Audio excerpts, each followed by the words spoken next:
નમસ્કાર, સ્પેશિયલ રિપોર્ટમાં આપનું સ્વાગત છે. હું છું આપની સાથે સંધ્યા. દેશમાં ફરી કોરોનાનો ગ્રાફ રોકેટ ગતિએ આગળ વધી રહ્યો છે. ગુજરાત, દિલ્હી સહિત દેશના કેટલાય ભાગોમાં જે રીતે કોરોનાના દર્દીઓ કૂદકે ને ભૂસકે વધી રહ્યા છે, તેને જોઈને ફરી તે કહેવામાં આવી રહ્યું છે કે કોરોનાની સેકન્ડ વેવ શરૂ થઈ ગઈ છે. કોરોનાને રોકવા પગલાં ભરવામાં આવી રહ્યા છે. ક્યાંક સ્કૂલ ફરી બંધ થઈ ગયા છે, તો ક્યાંક રાતનો કર્ફ્યુ લગાવવામાં આવ્યો છે. કોરોનાના કહેરના કારણે સવાલ તે પણ ઊભો થઈ રહ્યો છે કે શું ફરી એકવાર લોકડાઉનની જરૂર તો નહીં પડે?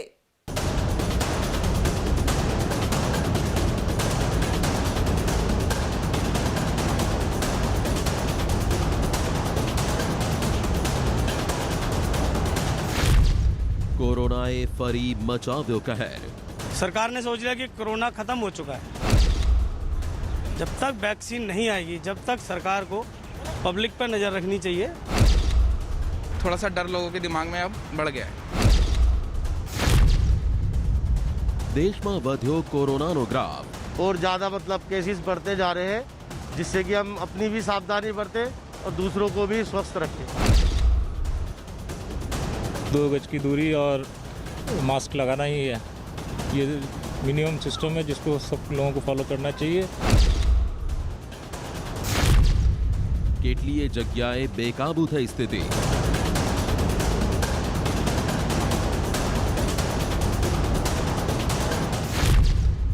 શું ફરી લાગશે લોકડાઉન?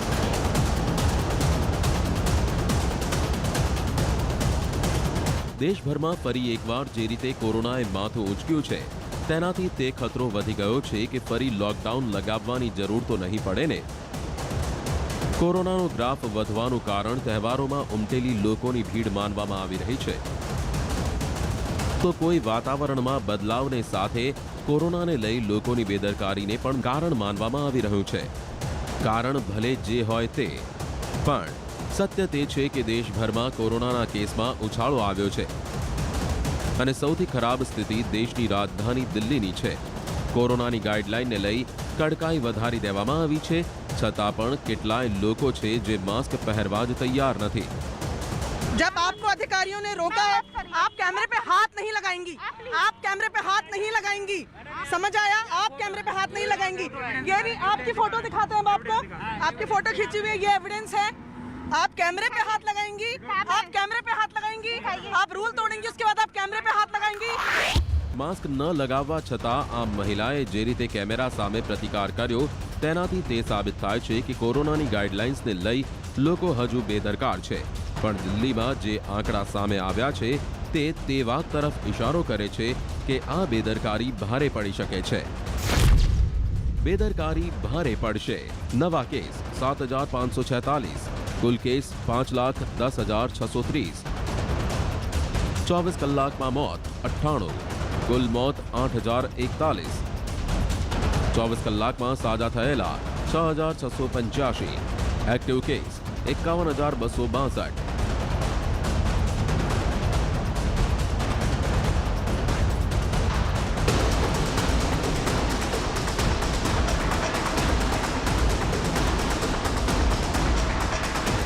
આ દેશની રાજધાની દિલ્હીના આંકડા છે. આ આંકડા એટલા માટે ડરાવનારા છે કેમ કે રોજ કોરોનાના દર્દીઓની સંખ્યા વધી રહી છે. છેલ્લા એક અઠવાડિયાના આંકડા જુઓ તો કોરોનાના દર્દીઓની સંખ્યામાં સતત વધારો થતો ગયો છે. કોઈ એક દિવસ ઘટાડો છે તો તે એકદમ મામૂલી છે. દિલ્હીમાં કોરોનાનો ગ્રાફ 14 નવેમ્બર કેસ 7,340, મોત 96. 15 નવેમ્બર કેસ 3,235, મોત 95. 16 નવેમ્બર કેસ 3,797, મોત 99. 17 નવેમ્બર કેસ 6,396, મોત 99. 18 નવેમ્બર કેસ 7,486, મોત 131. 19 નવેમ્બર કેસ 7,546, મોત 98.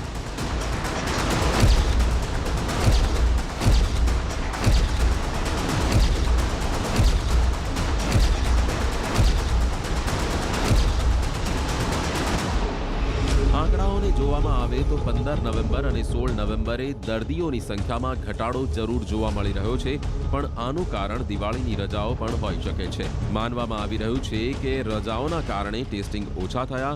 દિલ્હીના આરોગ્ય મંત્રીનું પણ માનવું છે કે સ્થિતિ પર કાબૂ મેળવવામાં ન આવ્યો તો કેસ હાથમાંથી જઈ શકે છે, જેને જોતા કેન્દ્રીય ગૃહ મંત્રાલયે પણ જોર લગાવ્યું છે અને દિલ્હી સરકારે પણ કોરોના સામે પૂરી તાકાત લગાવી દીધી છે.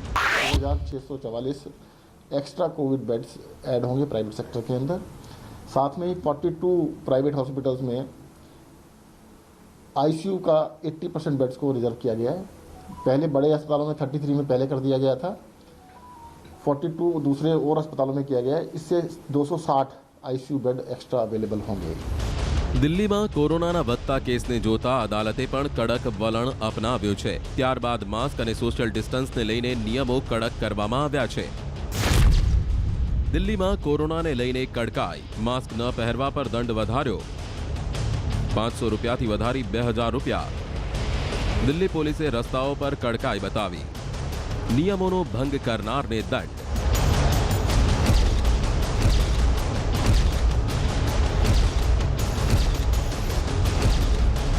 એકવીસ નવેમ્બર એટલે આજથી માસ્ક ન લગાવનારને 2000 રૂપિયા દંડ ફટકારવામાં આવી રહ્યો છે.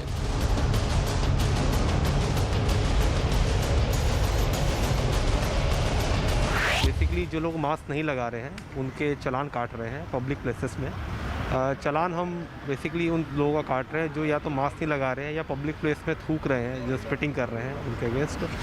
साथ ही जो हमें लग रहा है कि जो लोग जिनको मास्क की रिक्वायरमेंट है उनका मास्क भी डिस्ट्रीब्यूट कर रहे हैं मार्केट प्लेसेस में जा जाके.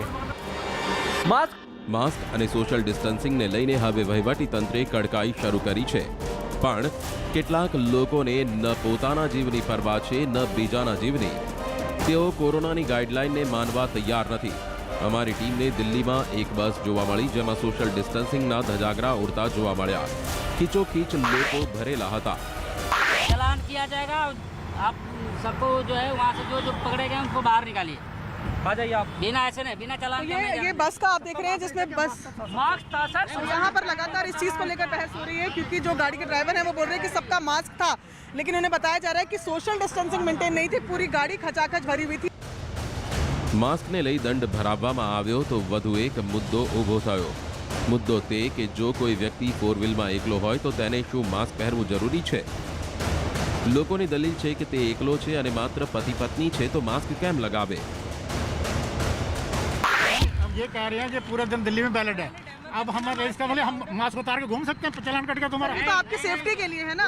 नहीं चालान ये एक मिनट, वैलिड मेरे कहने का मतलब ये थोड़ी है कि आप जो है मास्क लगा के बिना आपने मैंने ये कहा कि ये लगातार बहस चल रही है. सर अभी तो 500 रुपए है, कल से 2000 हो जाएगा. भैया अभी तो 500 का चालान है, अब 2000 का कटने लगेगा, तो मुश्किल होगी या सही है फैसला? मुश्किल ही होगी. क्यों मुश्किल क्यों होगी? चला ये मास्क पहनना इतना मुश्किल है क्या? नहीं मास्क पहनना जरूरी है. ફોર વ્હીલમાં એકલા બેઠેલા વ્યક્તિએ માસ્ક પહેરવું જરૂરી છે કે નહીં તેને લઈને કેન્દ્ર સરકારની કોરોના ગાઈડલાઇન્સમાં કંઈ કહેવામાં આવ્યું નથી, જેના કારણે દિલ્હીમાં કેટલીય જગ્યાએ પોલીસવાળાઓનું કાર ચાલકો સાથે ઘર્ષણ પણ થયું.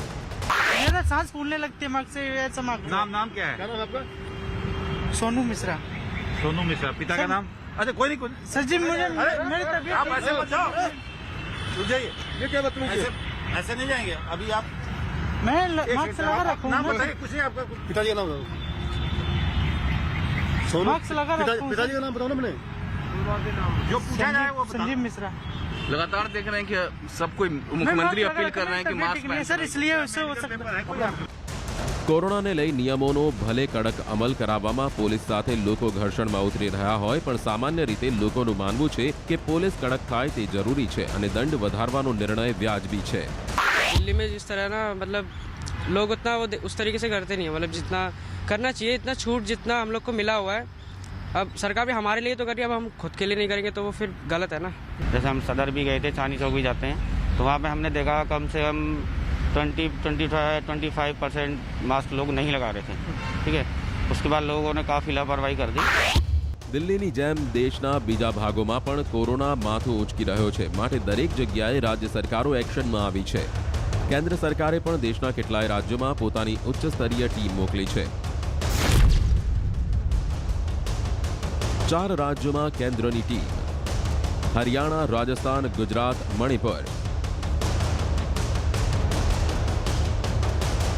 કોરોનાના વધતા કેસને લઈને દેશના બીજા રાજ્યોમાં પણ સરકારો સતર્ક થઈ ગઈ છે અને હવે દરેક જગ્યાએ કોરોનાને રોકવા પગલાં ભરવામાં આવી રહ્યા છે.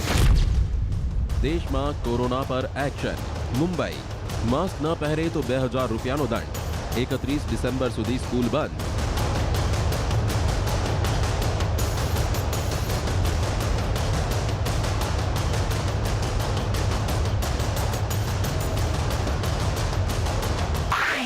स्कूल शुरू करने से पहले, क्योंकि बच्चों से संबंधित विषय है, बच्चों की सुरक्षिता देखना बहुत बड़ी हमारी प्राथमिकता है. साथ ही में सभी चीज़ों की तैयारी, चाहे वो पालक की सम्मति लेने की बात हो या बच्चों का जो है वो सैनिटाइजेशन के मामले में अलग अलग चीज़ों में व्यवस्थापन करने की बात हो, वो हमने ऑलरेडी उनको इंस्ट्रक्शन दिए हैं.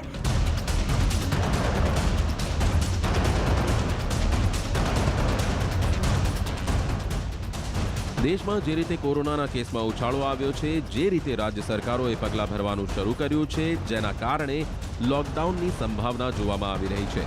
જો કે સરકારોએ કહ્યું છે કે હાલ લોકડાઉન જેવી કોઈ સ્થિતિ નથી.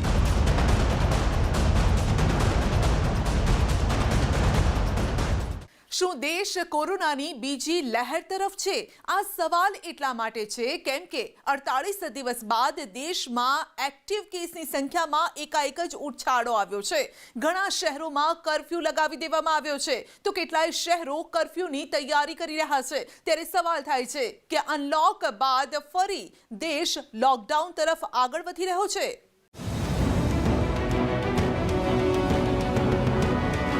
મહામારીનો રાફડો ફાટ્યો.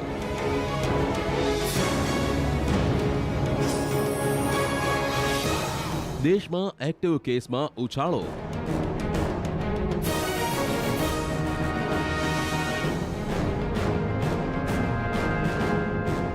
કોરોના ફરી એકવાર ડરાવી રહ્યો છે. કેટલાક દિવસો સુધી ઓછા કેસો સામે આવ્યા બાદ હવે ફરી કેસોમાં વધારો જોવા મળ્યો છે. દિલ્હી અને કેરળમાં કોરોનાની ગતિ સતત વધી રહી છે.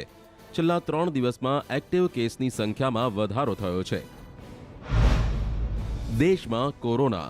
20 નવેમ્બર દેશમાં 46,288 નવા કેસ, 48,881 દર્દી સાજા થયા, 563 લોકોના મોત. 90.50 લાખ કેસ, સાજા થયા 84.75 લાખ, મોત 1.32 લાખ. એવામાં સવાલ થાય છે કે શું દેશમાં કોરોના વાયરસની બીજી લહેર આવી ગઈ છે? કેટલાક નિષ્ણાંતોનું માનવું છે કે દેશમાં કોરોનાની બીજી લહેર આવી શકે છે, કારણ કે વાયરસ હજુ પણ કમ્યુનિટીમાં હાજર છે. મહામારીમાં બીજી લહેર આવી રહી છે. આ વાત એનાથી જાણી શકાય છે કે પહેલા કેસ ઝડપથી વધ્યા, પછી ઓછા થયા, પરંતુ ફરી કેસોની સંખ્યા વધવા લાગી છે. આપણા દેશમાં પણ આવો જ ગ્રાફ જોવા મળી રહ્યો છે.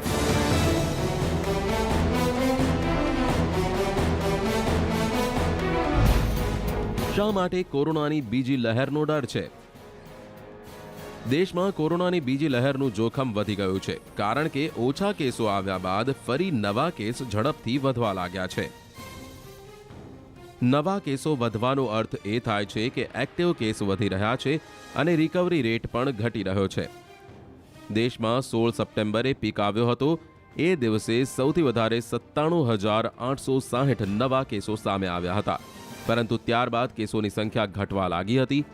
પીક આવ્યા બાદ 16 નવેમ્બરે સૌથી ઓછા કેસ 28,525 સામે આવ્યા હતા, પરંતુ 19 નવેમ્બરે 46,185 સંક્રમિત સામે આવ્યા હતા.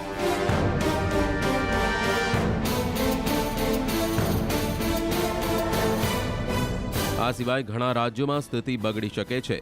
દિલ્હીમાં તો કોરોનાની ત્રીજી લહેર આવી ગઈ છે.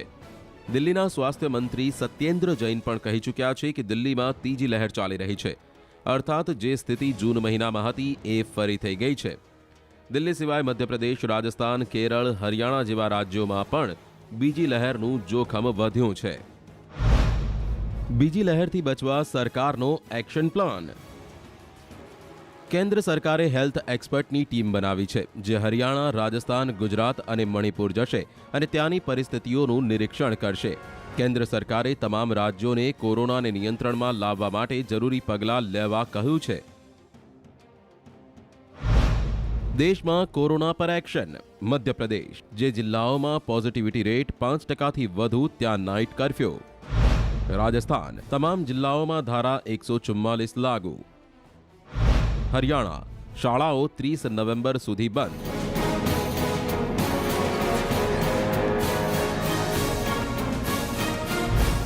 કોરોનાની બીજી લહેરનું જોખમ વધવાનું કારણ. કારણ નંબર 1, તહેવાર. ઓક્ટોબરમાં નવરાત્રી અને નવેમ્બરમાં દિવાળીના કારણે માર્કેટમાં ભીડ વધી હતી અને એને કારણે ચેપ ફેલાઈ ગયો. દિવાળી દરમિયાન બજારોમાં લોકોની બેદરકારી જોવા મળી હતી. ખરીદદારી કરતી વખતે લોકોએ માસ્ક પણ ન પહેર્યું અને ડિસ્ટન્સિંગનું પણ પાલન નહોતું કર્યું. કારણ નંબર 2, વૈજ્ઞાનિકોએ પહેલેથી જ ચિંતા વ્યક્ત કરી હતી કે શિયાળાની ઋતુમાં કોરોનાના કેસો ઝડપથી વધી શકે છે. નીતિ આયોગના અહેવાલમાં પણ ઉલ્લેખ કરવામાં આવ્યો હતો કે શિયાળામાં કોરોના જોખમી બની શકે છે અને આવું થયું પણ ખરું. દેશમાં નવેમ્બરથી શિયાળો શરૂ થયો છે અને આ મહિનાથી કોરોનાના કેસ ફરી વધવા લાગ્યા છે. સ્પેશિયલ રિપોર્ટમાં આગળ વધીશું નાનકડા બ્રેક બાદ.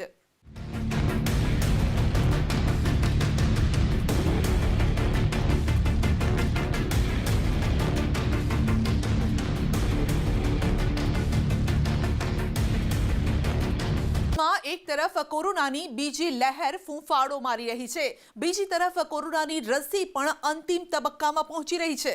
દેશમાં કોરોનાની વેક્સિનના ટ્રાયલ ચાલી રહ્યા છે. વહેલામાં વહેલી તકે કોરોનાની રસી દેશમાં બને તે માટે પ્રયાસો થઈ રહ્યા છે.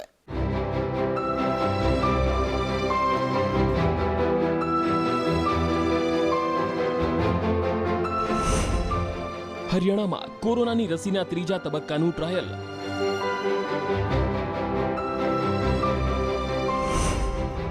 આરોગ્ય મંત્રી અનિલ વિજને આપવામાં આવી રસી.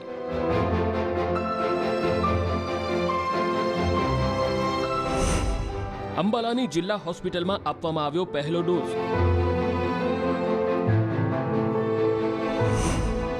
42 દિવસ પછી આવશે કોવેક્સિનનું પરિણામ. કોરોના જેવી ખતરનાક મહામારી વચ્ચે આશાભર્યા સમાચાર હરિયાણાથી આવ્યા, જ્યાં રાજ્યના આરોગ્ય મંત્રી અનિલ વિજને કોરોના વેક્સિનના છેલ્લા ટ્રાયલનો પ્રથમ ડોઝ આપવામાં આવ્યો. અંબાલાની જિલ્લા હોસ્પિટલમાં આરોગ્ય મંત્રી અનિલ વિજને આ ડોઝ રોહતક પીજીઆઈના 3 તબીબોની હાજરીમાં આપવામાં આવ્યો. ये हिंदुस्तान के लिए ये बहुत गर्व का मोमेंट है कि हिंदुस्तान की कंपनी भारत बायोटेक ने आज सारा विश्व जिस कोरोना बीमारी से ग्रसित है उसके लिए वैक्सीन का निर्माण किया है. इसके 2 पहले सफल जो परीक्षण है वो हो चुके हैं और तीसरा और अंतिम परीक्षण आज शुरू होने जा रहा है. लगभग 25,800 लोगों पर इसका प्रयोग किया जाएगा. तो लोग हिचकिचाएं ना, लोग खुलकर आगे आए. इसीलिए सबसे पहले मैंने अपने आप को ऑफर किया है. કોઈ પણ રસીના ત્રીજા તબક્કાને મહત્વપૂર્ણ માનવામાં આવે છે, કેમ કે આ તબક્કા બાદ તે નક્કી કરવામાં આવે છે કે રસી કેટલી અસરદાર છે.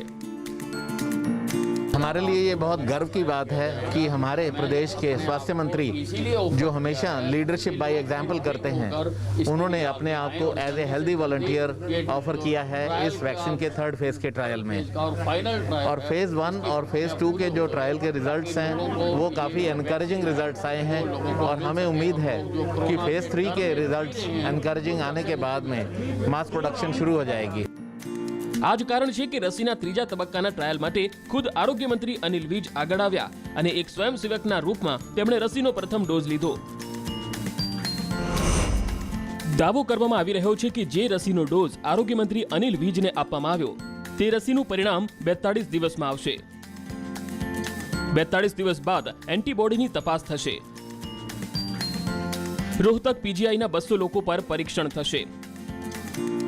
રસીના 2 ટ્રાયલ સંપૂર્ણ સફળ રહ્યા. બંને ટ્રાયલમાં કોઈ સાઇડ ઇફેક્ટ નહીં. આગામી વર્ષે રસી બજારમાં આવવાનો દાવો. ये 3rd फेज है और ये फाइनल फेज है. अगर इसके एनालिसिस जो बात किए जाएंगे और जो इसको चेक किया जाएगा, अगर सब कुछ ठीक जाता है तो आप समझिए कि अगले साल के शुरुआत में ही ये वैक्सीन मार्केट में आ सकती है। भारत में जिस वैक्सीन के तीसरे चरण की शुरुआत हुई है उसे भारत बायोटेक बना रहा है।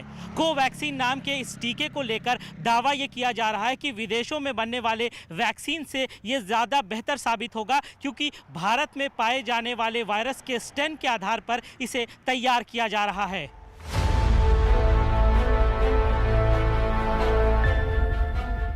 દાવો કરવામાં આવી રહ્યો છે કે અત્યારે દેશના કેટલાય ભાગોમાં કોરોનાની બીજી લહેર ચાલી રહી છે। દિલ્હી અને હરિયાણામાં કોરોનાના કહેરને કારણે સ્થિતિ ખરાબ છે। કોરોનાના જે આંકડા આવી રહ્યા છે તે ચોંકાવનારા છે। તમામ ગાઈડલાઇન્સ છતાં હરિયાણામાં સ્કૂલો ખોલવામાં તો આવી, પણ સ્કૂલ ખુલતા જ કોરોનાએ વિદ્યાર્થીઓને સકંજામાં લેવાનું શરૂ કરી દીધું। હરિયાણામાં સ્કૂલોમાં કોરોનાનો કહેર। સ્કૂલ ખુલ્યા બાદ 147 કેસ સામે આવ્યા। રેવાડી જિલ્લામાં એક સાથે 72 કેસ, જીંદમાં 29 કેસ, સિરસામાં 16 કેસ। વિદ્યાર્થીઓ સાથે શિક્ષકો પણ કોરોનાથી પીડિત થઈ ચૂક્યા છે। આ જ કારણ છે કે આરોગ્ય મંત્રી અનિલ વિજ લોકોને અપીલ કરી રહ્યા છે કે લોકો કોરોનાની રસી માટે વોલન્ટિયર બને, જેથી જલ્દીમાં જલ્દી કોરોનાનો તોડ શોધી શકાય। किसी प्रकार का डर नहीं है और मैं चाहता हूं कि लोग निर्भीक होकर इसके लिए आगे आए, ताकि जल्दी से जल्दी ये परीक्षण हो, और परीक्षण होने के बाद जो इनकी कार्रवाइयां हैं करने के बाद, क्योंकि ICMR भी इन कोलैबोरेशन है भारत बायोटेक के, ताकि जल्दी से जल्दी ये जो वैक्सीन है ये लोगों के लिए मार्केट में आ सके। આશા રાખવામાં આવી રહી છે કે ભારતની આ રસી પોતાના અંતિમ તબક્કામાં સફળ સાબિત થશે, પણ જ્યાં સુધી રસી નથી આવતી ત્યાં સુધી સાવધાની જ બચાવ છે। સ્પેશિયલ રિપોર્ટમાં અત્યારે બસ આટલું જ। વધુ સમાચાર અને અપડેટ માટે જોડાયેલા રહેશો ન્યૂઝ 18 ગુજરાતી સાથે। નમસ્કાર।